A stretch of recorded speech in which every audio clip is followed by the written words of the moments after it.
Hello guys, আমি এখন আছি চাংঘরে। তো ফাইনালি আমি আইয়া পৌঁছলাম সংকোষ নদীর পারে। দেখুন কি সুন্দর একটা ভিউ।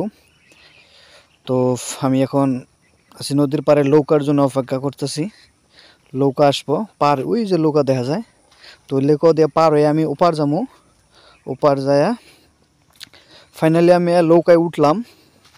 তখন ওই যে সবাই উঠছে আমাদের লগে, আমিও নৌকার মধ্যে উঠছি। এখন পার হইয়া ওই ওপার যাবো। তো দেখুন হাতির ভয়ের জন্য মানুষ এইভাবে চাংঘর সাইজা মানে রাত্রে থাকে। তো আমি এখন আস্তে আস্তে চাংঘরে উঠবার চেষ্টা করতেছি।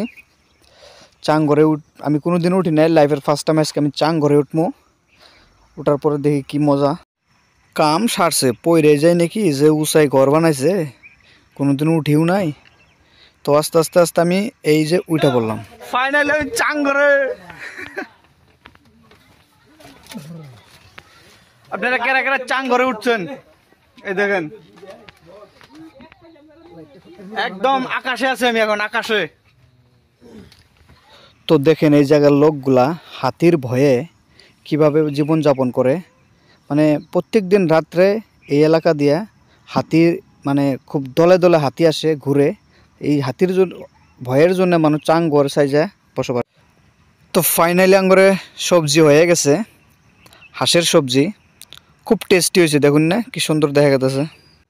তো এখন আমরা সবাই মিলা যে খাইতে বসলাম।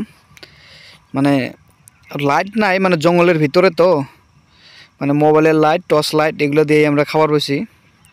এই যে এই জায়গায় সবাই খাবার বসে। খুব মজার সবজি হয়েছে কিন্তু।